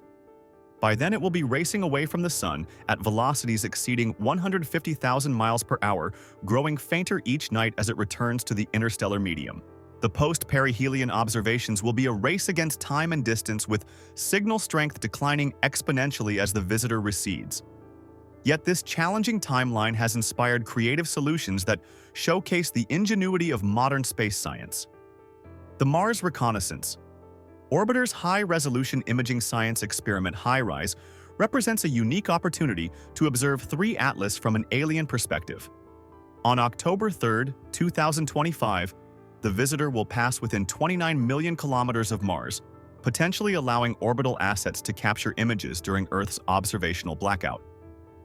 The resolution wouldn't rival Hubble's clarity, but it would provide crucial data during the period when Earth-based telescopes are blind. Several spacecraft currently traveling through the outer solar system have been identified as potential contributors to the observation campaign. NASA's Psyche mission en route to a metallic asteroid will pass within roughly 0.3 astronomical units of 3IATLAS on September 4, 2025. The European Space Agency's JUICE spacecraft bound for Jupiter's moons could attempt long-range observations during its November 4th approach. Even the OSIRIS-APEX mission has been considered for possible imaging starting in late 2025. Though the geometric constraints remain challenging, the coordination extends beyond traditional astronomical assets. Radio telescopes worldwide are monitoring for any electromagnetic emissions that might indicate electrical activity or unusual interactions with the solar wind. Planetary radar systems are attempting to bounce signals off the nucleus, hoping to constrain size and rotation rate through echo delays. Even amateur astronomy networks have been mobilized to contribute photometric observations that help fill gaps in professional coverage. The international cooperation has produced observation scheduling that resembles military logistics. Time allocation committees at major observatories have granted emergency observing slots, disrupting carefully planned research programs to accommodate this cosmic opportunity. Data sharing agreements ensure that spectroscopic observations from one telescope can be immediately correlated with imaging from another, creating scientific synergies that multiply the value of each individual observation. The European Space Agency's Planetary Defense Office has coordinated tracking efforts that extend far beyond scientific curiosity. While 3IATLAS poses no threat to Earth, the techniques being developed to monitor its trajectory and predict its behavior will prove invaluable for future planetary defense scenarios. Every measurement of position and velocity contributes to orbital models that could someday help protect our planet from less benign visitors. As the observational window narrows towards solar conjunction, the intensity of global monitoring has reached fever pitch. Telescope time that typically requires years of competitive proposals is being allocated on weekly schedules. Data analysis that usually takes months is being compressed into days. The astronomical community has essentially declared 3IATLAS a cosmic emergency, not because it poses any danger, but because it represents an opportunity that will never come again. The December reappearance will test every aspect of this global coordination. Can we maintain the same level of intensive monitoring when the object is fainter and more distant? Will the post-perihelion chemistry reveal the secrets that pre-perihelion observations could only hint at? The next few months will determine whether this unprecedented observational campaign yields the breakthrough insights that could redefine our understanding of interstellar space. Part 10. Could we fly to it? The romantic notion of chasing down an interstellar visitor with a hastily launched spacecraft crashes hard against the unforgiving mathematics of orbital mechanics and the cruel realities of rocket science. Yet the very impossibility of intercepting 3IATLAS has inspired some of the most creative mission design studies in recent memory. Proposals that push the boundaries of what's theoretically possible with existing technology. The fundamental problem is time and velocity. 3IATLAS was discovered when it was already racing toward the inner solar system at over 200,000 kilometers per hour. Any intercept mission would need to match not just this enormous velocity, but also the precise vector, the direction and orientation of that velocity in three-dimensional space. The energy requirements for such a trajectory place it firmly in the realm of science fiction with our current propulsion technology. A dedicated interceptor mission launched from Earth would require delta-v change in velocity measurements that exceed the capabilities of our most powerful rockets by factors of 10 or more. Even if we could somehow generate the necessary thrust, the travel time to reach an intercept point would stretch into years, by which time 3IATLAS would be long gone, disappearing into interstellar space beyond the reach of any conceivable pursuit. But impossibility has never stopped aerospace engineers from dreaming. and several research groups have explored what might be achievable using spacecraft already in motion through the solar system. The Psyche mission, currently en route to study a metallic asteroid, will pass within 0.3 astronomical units of 3IATLAS on September 4, 2025. While Psyche wasn't designed for comet encounters, its instrumentation package includes cameras and spectrometers that could in principle gather valuable data during the flyby. The JUICE mission. The European Space Agency's Jupiter Icy Moons Explorer presents another opportunity for serendipitous science. JUICE trajectory will carry it within observation range of 3IATLAS on November 4, 2025, during the period when Earth-based telescopes are blinded by solar conjunction. The spacecraft's advanced imaging and spectroscopy suite could provide crucial data during this observational gap. Though the encounter geometry and operational constraints remain significant challenges. Perhaps the most audacious proposal involves NASA's Juno spacecraft, currently orbiting Jupiter and studying the gas giant's interior structure. A research team led by astronomers at the Harvard-Smithsonian Center for Astrophysics has calculated that a carefully timed trajectory modification could redirect Juno toward a March 2026 encounter with 3IATLAS. The plan would use Jupiter's massive gravity field as a cosmic slingshot, adding velocity through an oath maneuver that leverages the spacecraft's proximity to the giant planet. The timing would be critical. Miss the window by hours and the encounter becomes impossible. Execute the maneuver perfectly, and Juno could become humanity's first probe to conduct a close flyby of an interstellar visitor. But such proposals remain firmly in the analysis stage, hampered by operational realities that extend far beyond orbital mechanics. Juno's current mission is scheduled to end in 2025, and any trajectory modification would require approval from NASA headquarters, extensive mission planning, and likely congressional oversight. The spacecraft's aging systems and limited fuel reserves add additional constraints to an already challenging proposal. The Mars encounter on October 3, 2025, offers perhaps the most realistic opportunity for close-range observations. As 3IATLAS passes within 29 million kilometers of the Red Planet, the Mars Reconnaissance Orbiter's high-resolution camera could potentially capture images at resolutions approaching 30 kilometers per pixel.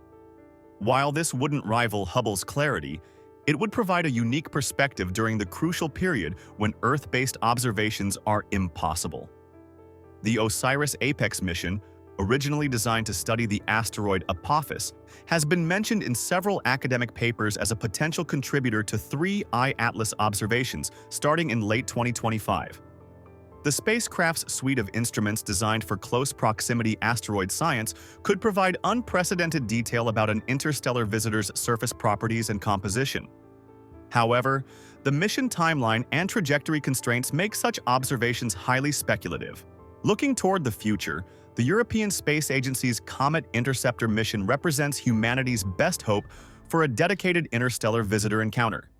Scheduled for launch in 2029, Comet Interceptor is designed as a rapid response mission that can redirect toward targets of opportunity, including newly discovered interstellar objects.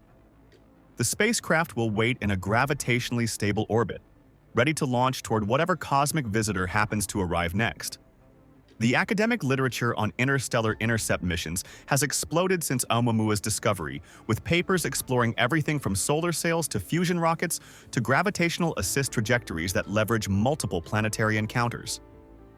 These studies serve as feasibility assessments for future opportunities, establishing the technological and logistical requirements for missions that don't yet exist but might someday become reality.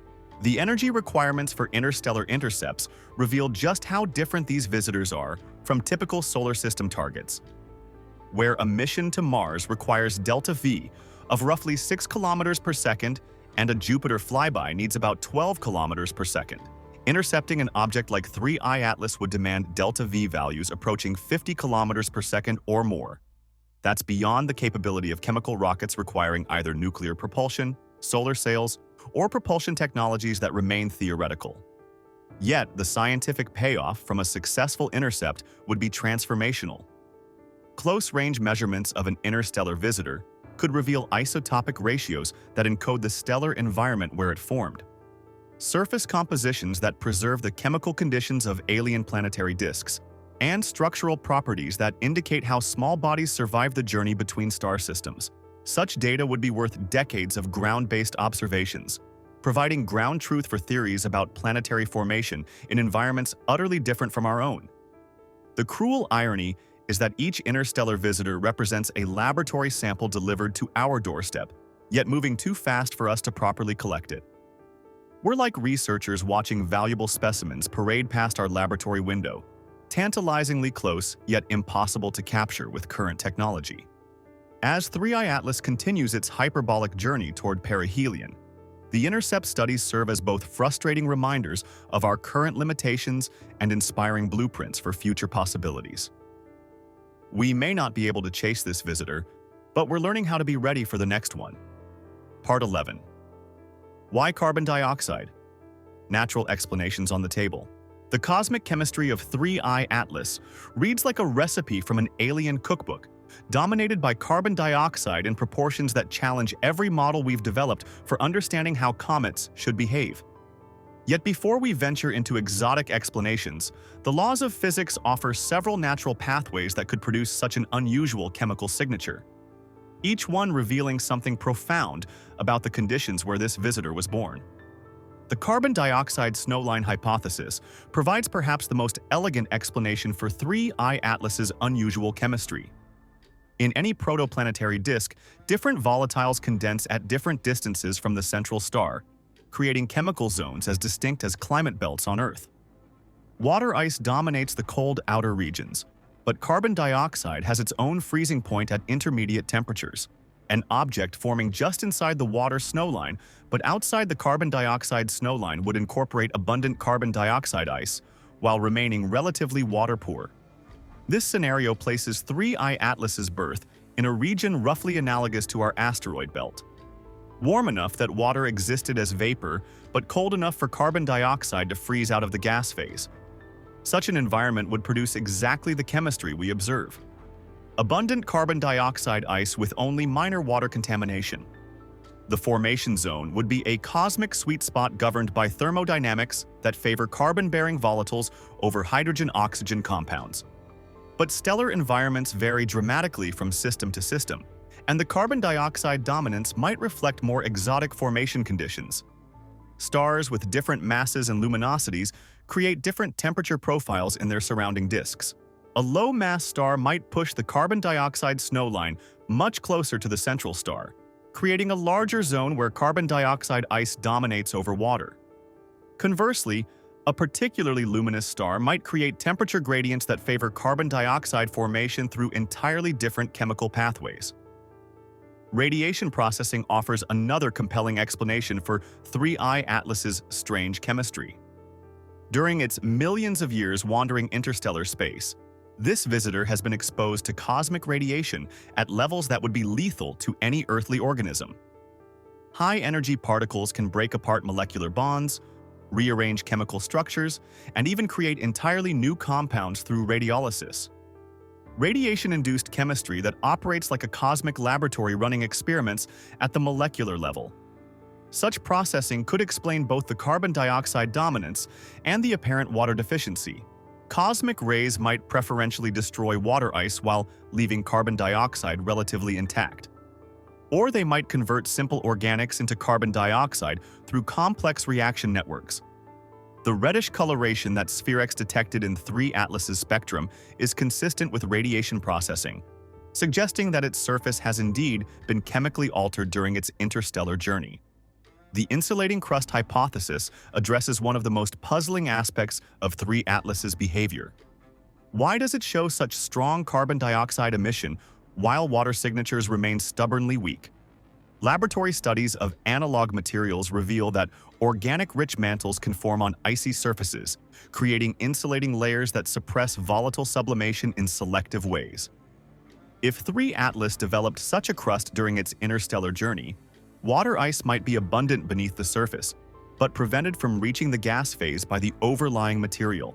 Carbon dioxide, being more volatile than water at the same temperature, could escape through cracks or thin spots in this insulating layer, creating the observed emission pattern.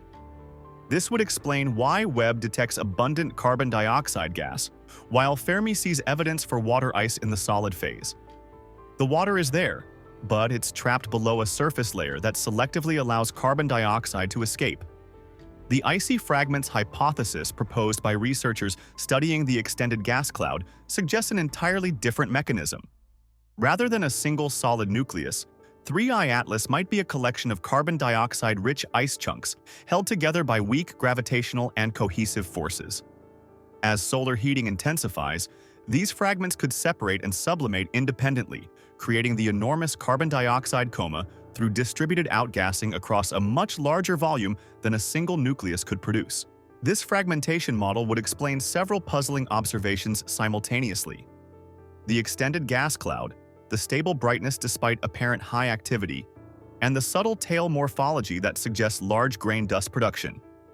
If 3IATLAS is essentially a flying gravel pile of carbon dioxide ice, its behavior would indeed be unlike anything in our catalog of solar system comets. Temperature dependence provides yet another piece of the puzzle. At 3IATLAS's current distance from the Sun, roughly 2.5 to 3.5 astronomical units, water ice sublimation is relatively inefficient. While carbon dioxide remains highly volatile, the thermodynamics naturally favor carbon dioxide outgassing over water vapor production, potentially explaining the observed emission ratios without invoking exotic formation environments or unusual surface processes. As 3IATLAS continues warming during its approach to perihelion, this temperature dependence offers a testable prediction. If the carbon dioxide dominance results simply from thermodynamic effects, then post-perihelion observations should show increased water emission as the nucleus temperature peaks and begins to decline. The carbon dioxide to water ratio should evolve in predictable ways that match laboratory measurements of ice sublimation rates at different temperatures. The grain size effects in the coma and tail provide additional clues about 3IATLAS's composition.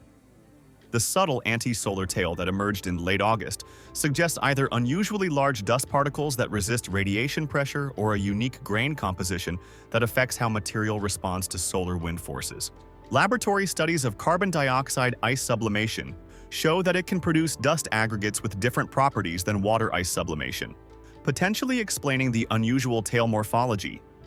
Each natural explanation for 3IATLAS's chemistry opens windows into the physics of planetary formation in environments we can never directly observe. Whether formed near a carbon dioxide snowline processed by interstellar radiation or representing a fragment population with unusual volatile composition. This visitor carries information about stellar disk conditions that expand our understanding of how planetary systems develop. The natural pathways are numerous, testable, and grounded in well-understood physics. Yet, their very abundance creates its own puzzle. With so many plausible explanations available, how do we determine which one or which combination actually describes the truth about this particular wanderer from the stars? Part 12. Where could it have come from? Tracing 3IATLAS back to its stellar birthplace is like attempting to solve a murder case where the crime scene is light years away, and the evidence is encoded in orbital mechanics that stretch across galactic timescales. Yet hidden within the visitor's trajectory are kinematic clues that point toward a specific population of stars, and by extension, a specific epoch in our galaxy's formation history. The thick disk hypothesis has emerged as the leading contender for 3IATLAS's origin story. Our Milky Way galaxy consists of several distinct stellar populations. The thin disk, where our Sun resides, containing relatively young stars rich in heavy elements. The thick disk, populated by older stars that formed when the galaxy was perhaps half its current age. And the ancient stellar halo containing the galaxy's oldest and most metal-poor stars. Each population moves through space with characteristic velocities and orbital patterns that reflect the gravitational environment where they formed. The velocity vector of 3IATLAS, its speed and direction relative to the local standard of rest, suggests membership in the thick disk population.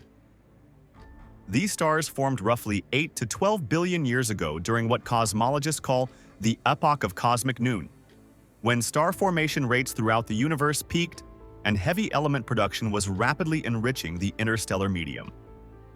If 3I-ATLAS originated in this stellar environment, it represents material that has been wandering the galaxy since before Earth existed. The thick disk origin carries profound implications for understanding planetary formation in the early universe. Stars in this population formed from gas clouds with lower abundances of heavy elements than our Sun's birth environment. The reduced metallicity would have affected the composition of any protoplanetary disks, potentially favoring carbon-bearing volatiles over oxygen-rich species in ways that could explain 3I-ATLAS's unusual chemistry. But the origin story extends beyond simple stellar demographics to include the violent processes that eject material from planetary systems in the first place. Gravitational interactions with giant planets can scatter smaller bodies onto hyperbolic trajectories, launching them into interstellar space with velocities that depend on the specific geometry of the encounter. Close stellar flybys can similarly disrupt planetary systems, stripping away outer disk material that becomes the raw material for the interstellar debris population. The ejection mechanisms create a natural selection effect in the interstellar medium. Only objects with specific size ranges, compositions, and structural properties can survive the violent ejection process and the subsequent millions of years of interstellar travel. 3I-ATLAS represents a survivor of this cosmic winnowing process, carrying chemical and physical signatures that encode both its formation environment and its survival history. Population studies based on the 3 confirmed interstellar visitors reveal a sampling bias that complicates any attempt to infer origin stories. We've detected one object with no visible outgassing, one with carbon monoxide enhancement, and one with carbon dioxide dominance. This might represent the true diversity of interstellar debris, or it might reflect the particular detection biases of our current survey systems. Objects with different size distributions, activity patterns, or approach geometries might remain invisible to our telescopes. The galactic context adds another layer of uncertainty to origin stories. 3I-ATLAS has been traveling through space for millions of years, during which time it has experienced gravitational perturbations from every star system it has passed. These encounters have gradually modified its trajectory, erasing the kinematic fingerprints that would allow precise backtracing to its point of origin. We can identify the general stellar population it likely came from, but pinpointing the specific star system may be impossible with current data. The chemical clues provide more specific constraints on formation environment. The carbon dioxide dominance requires temperatures and pressures that exist only in particular zones around forming stars. If 3I-ATLAS condensed from the gas phase in a protoplanetary disk, the thermodynamic conditions must have favored carbon dioxide over water, suggesting either unusual disk chemistry or formation at a specific orbital distance where these conditions naturally arise.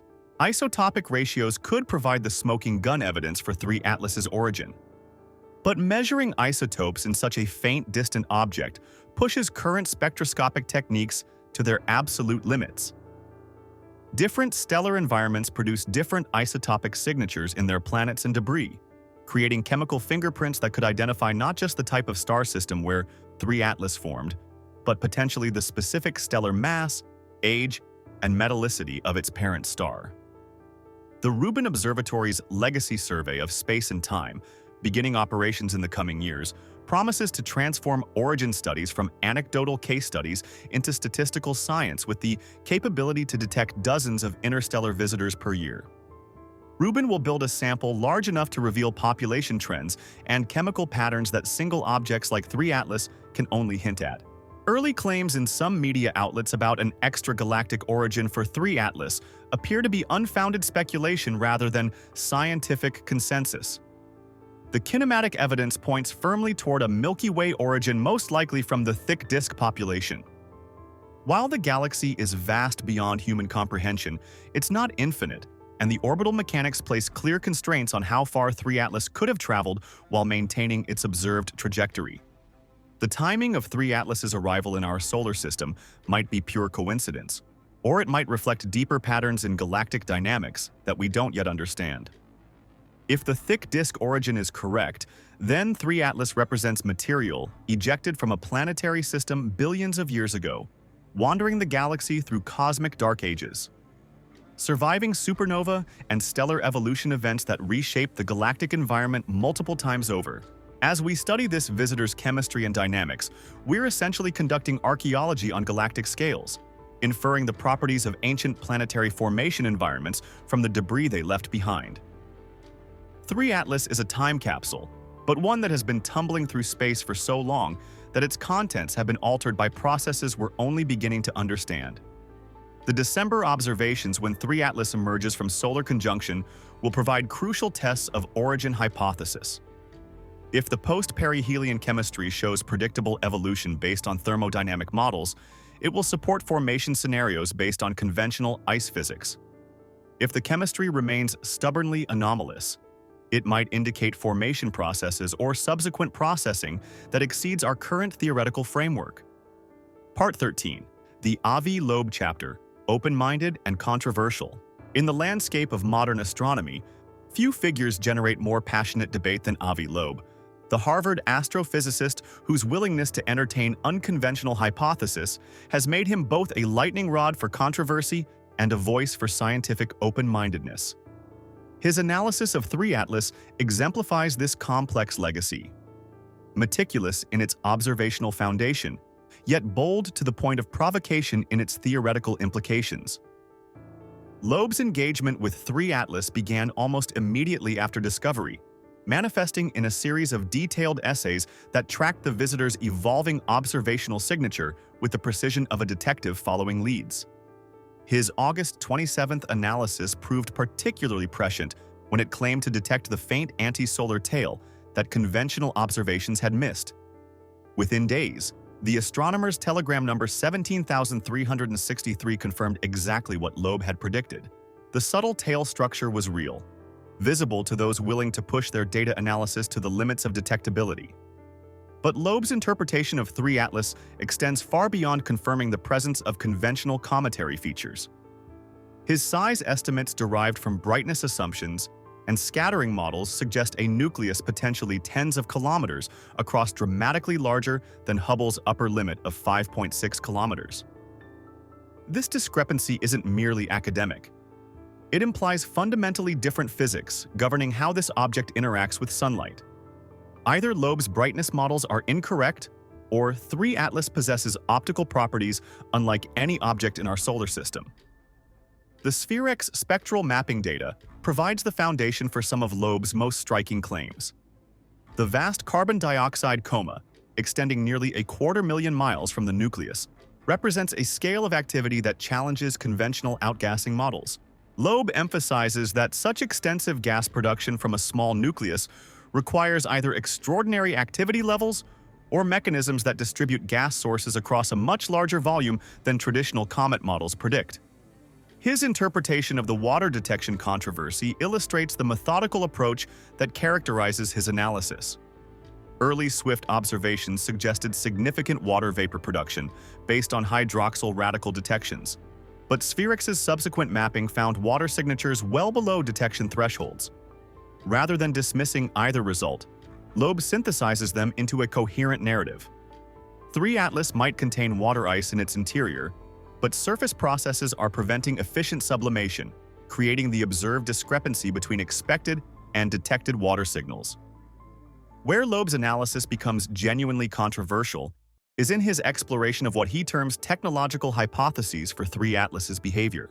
Drawing on the precedent of 1I Oumuamua's unexplained acceleration, he examines whether conventional physics can fully account for the visitor's extended carbon dioxide coma and unusual brightness properties. His calculations suggest that purely natural outgassing might struggle to explain the enormous gas cloud, leading him to consider whether additional energy sources could be contributing to the observed activity. The self-luminosity hypothesis represents perhaps Loeb's most provocative suggestion. If 3IATLAS possesses internal energy sources beyond simple solar heating, whether from radioactive decay, electrical phenomena, or more exotic mechanisms, it could maintain activity levels that natural sublimation processes cannot explain.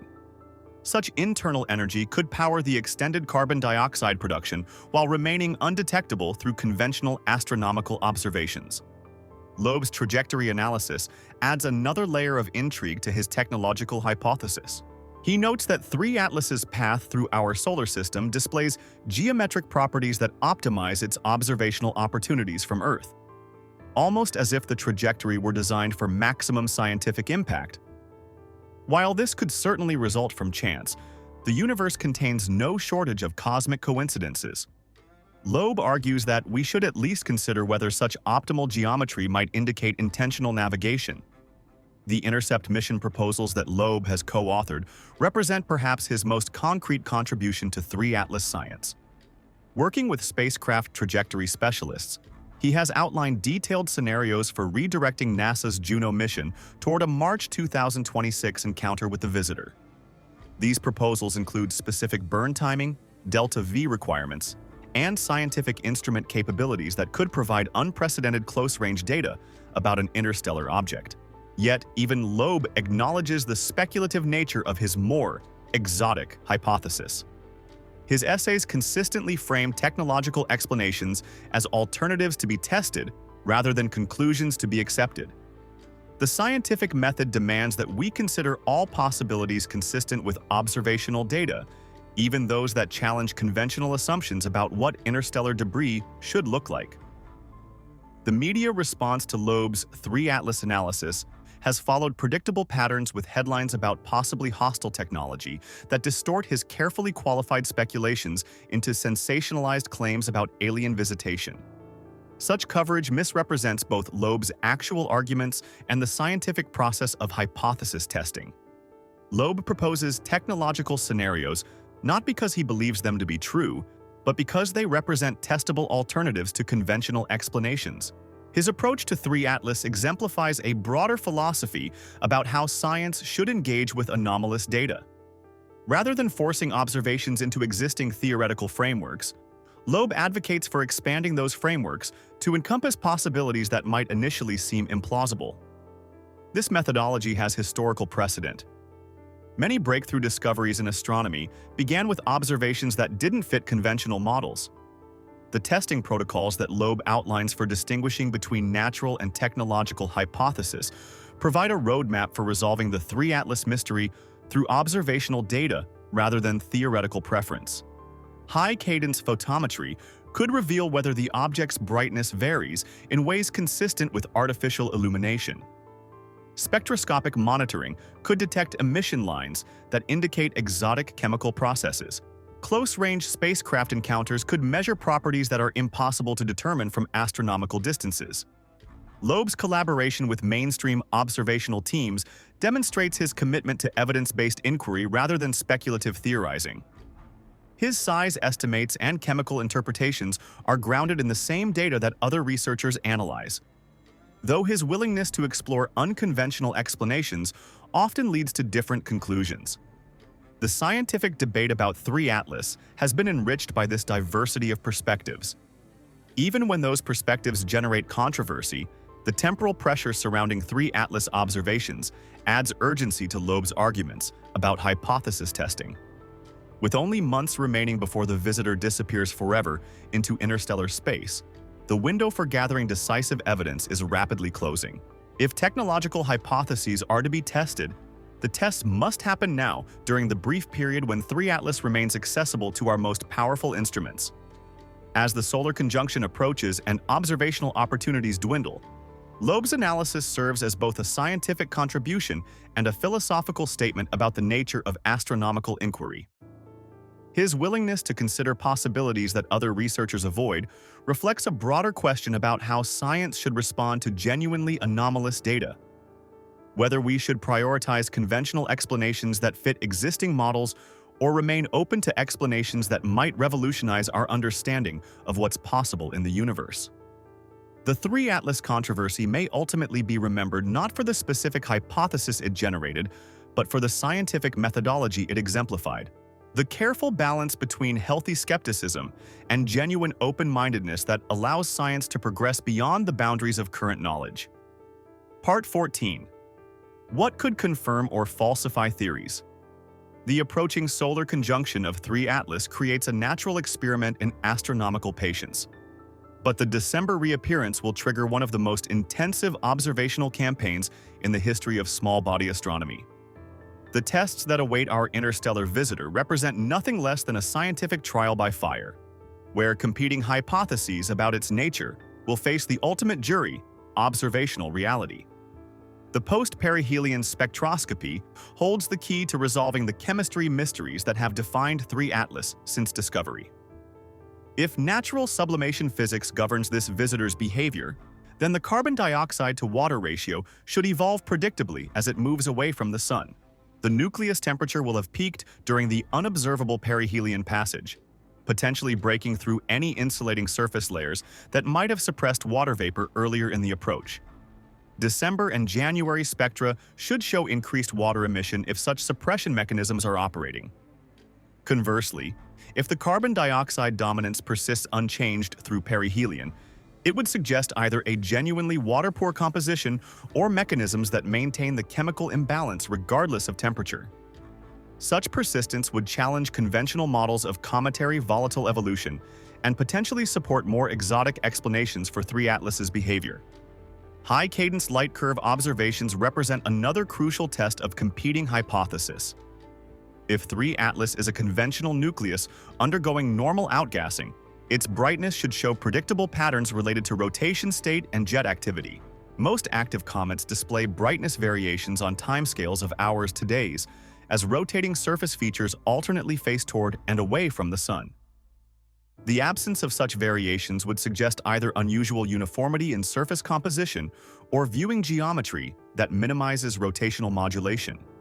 More dramatically, any evidence of artificial illumination or non-thermal emission would show up as brightness variations that don't correlate with solar heating or geometric effects. Such signatures would be extraordinarily difficult to fake through natural processes, providing potentially decisive evidence for more exotic explanations. The photometric monitoring during December and January will essentially place 3IATLAS under continuous surveillance, recording every fluctuation in brightness that could reveal its fundamental nature. Resolved imaging campaigns using Hubble and large ground-based telescopes will trace the evolution of coma morphology as 3IATLAS responds to its perihelion encounter.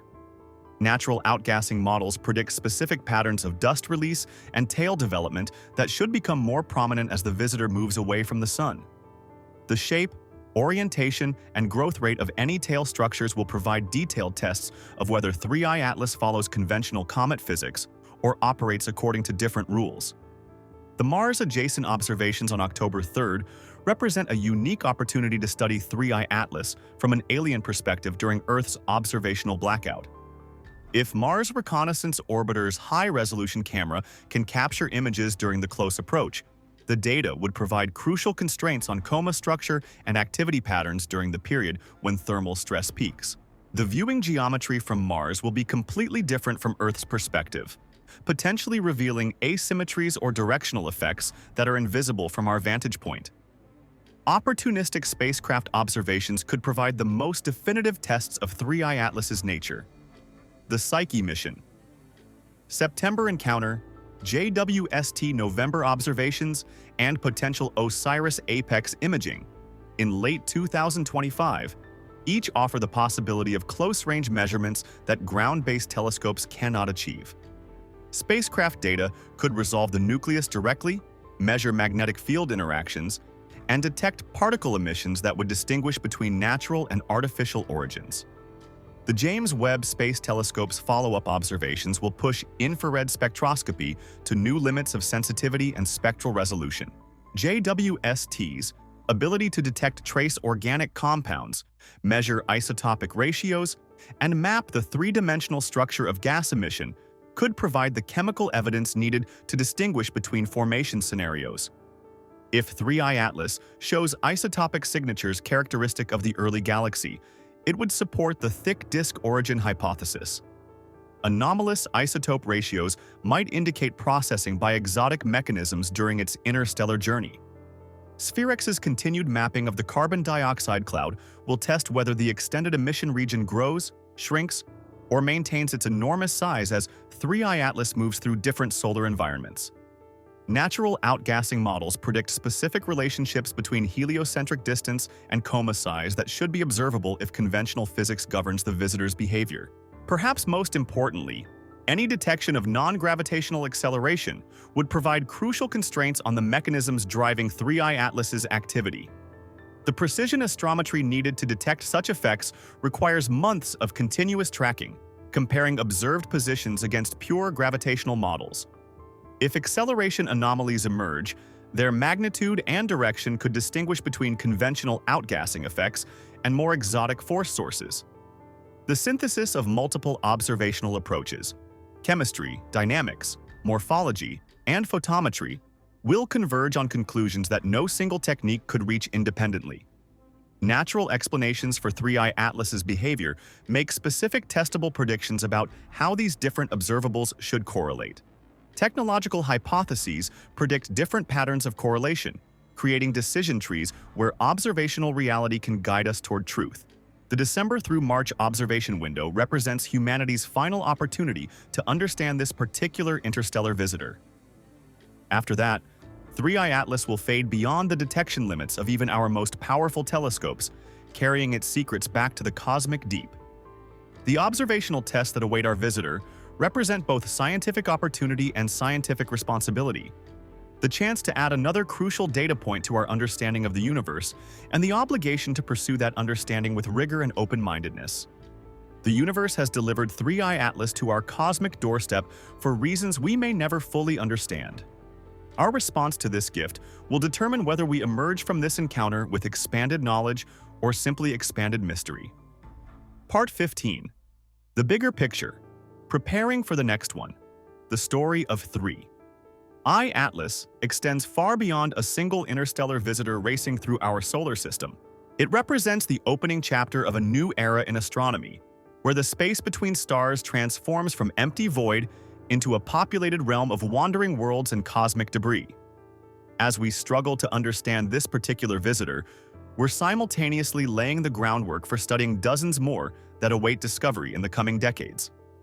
The Rubin Observatory's Legacy Survey of Space and Time stands poised to revolutionize our understanding of interstellar populations through sheer statistical power. Beginning full operations in 2025, Rubin's 8.4-meter mirror and 3.2 gigapixel camera will map the entire southern sky every 3 nights, achieving sensitivity levels that dwarf current survey capabilities. Theoretical estimates suggest this cosmic census could detect anywhere from 0 to 70 interstellar visitors per year, depending on the true size distribution and activity patterns of the galactic debris population. The transformation from anecdotal discoveries to statistical samples will fundamentally change how we approach interstellar visitor science. Instead of treating each object as a unique mystery, we'll begin to identify patterns, correlations, and population trends that reveal the underlying physics of planetary system formation and evolution across the galaxy. 3I-ATLAS, along with Oumuamua and Borisov, will serve as the calibration data set for this new statistical approach to studying alien debris. The European Space Agency's Comet Interceptor mission represents humanity's most ambitious attempt to prepare for the next interstellar visitor. Scheduled for launch in 2029, this innovative spacecraft will position itself at the gravitationally stable Lagrange point L2, roughly 1.5 million kilometers from Earth, where it will wait in readiness for targets of opportunity. When the next interstellar visitor arrives, and statistical projections suggest it's only a matter of time, Comet Interceptor could redirect toward an intercept trajectory within months rather than years.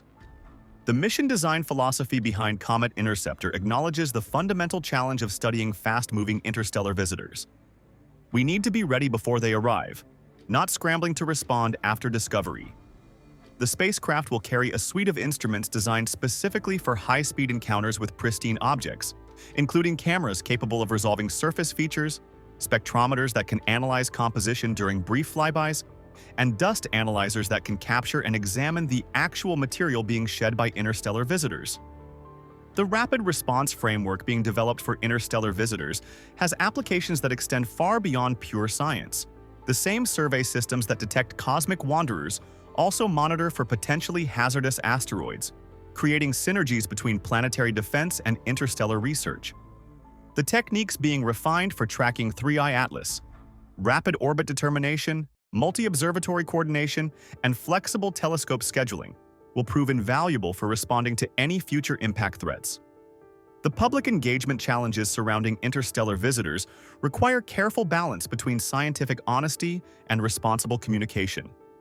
Each new discovery triggers media speculation about alien origins, creating opportunities for both education and misinformation. The 3IATLAS experience has demonstrated the importance of clear, immediate scientific communication that acknowledges genuine mysteries while avoiding sensationalized interpretations that mislead public understanding. The data pipeline innovations developed for 3IATLAS set new standards for coordinated astronomical observations. The real-time integration of data from Hubble, JWST, SPHEREX, and ground-based observatories has created unprecedented synergies where each instrument's capabilities complement the others.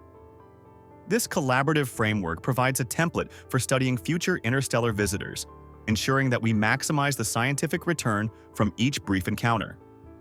The industrial and academic partnerships forged during the 3IATLAS campaign have established new models for target-of-opportunity observations.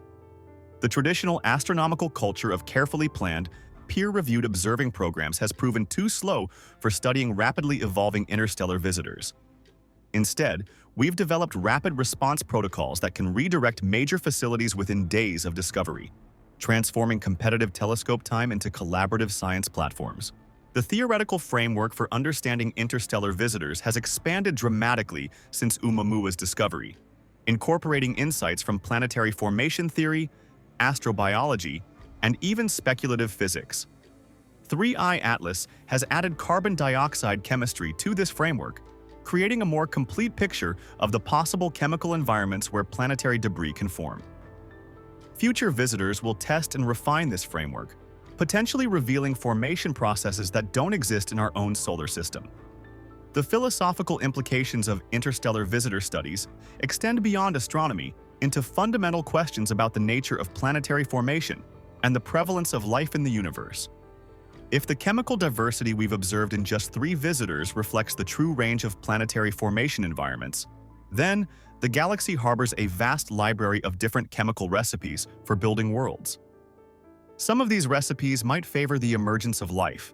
Others might create environments utterly hostile to biological processes.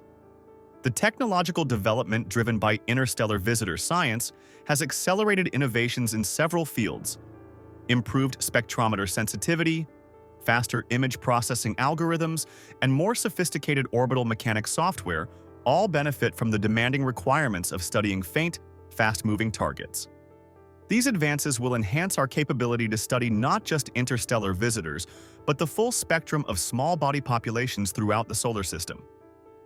The international cooperation that 3IATLAS has inspired provides a model for addressing scientific challenges that transcend national boundaries. When the universe delivers phenomena that require rapid, coordinated response, the astronomical community has demonstrated remarkable ability to set aside territorial concerns and focus on shared scientific goals. This collaborative spirit will prove essential as we prepare for future interstellar encounters that might arrive with even shorter notice. The educational impact of interstellar visitor discoveries has already begun reshaping how we teach planetary science and astrobiology. Students learning about planetary formation now study examples from other star systems, not just our own. The chemical diversity revealed by 3IATLAS and its predecessors provides concrete evidence that planetary environments can differ dramatically from the Earth-centric examples that once dominated textbooks. As we prepare for the next interstellar visitor, the lessons learned from 3IATLAS extend beyond technical capabilities to encompass the intellectual frameworks needed to interpret genuinely alien phenomena. We've discovered that our theoretical models, developed from solar system examples, may be incomplete guides to understanding material from other stellar environments. The next visitor might challenge our assumptions in ways we haven't yet imagined. The cosmic perspective that emerges from studying interstellar visitors is both humbling and inspiring. We live in a galaxy where planetary debris regularly crosses the boundaries between star systems, creating a slow but steady exchange of material that connects distant worlds across light years of space. 3IATLAS represents just one thread in this vast cosmic web. but studying it reveals the intricate patterns that bind our galaxy together. The universe keeps sending us these messengers from the deep, each one carrying news from regions of space and time that we can explore in no other way. Our response to these cosmic gifts, the science we extract from brief encounters with wandering worlds, will determine how well we understand our place in the galactic community. As we watch 3I/ATLAS disappear into the solar conjunction blackout, we're not just losing sight of a single visitor. We're preparing for an era when such visitors become regular features of our astronomical landscape. When the space between stars transforms from mystery into familiar territory populated by samples from 1,000 different worlds, the next messenger is already out there somewhere in the cosmic dark, following its own ancient trajectory toward our solar system. When it arrives, we'll be ready. Thank you for spending this time with us tonight here on the Sleepy Explorer. If you enjoyed this journey, don't forget to subscribe so you can drift off with us again on the next adventure. For now, we wish you a peaceful night's rest. Good night, and thank you for tuning in.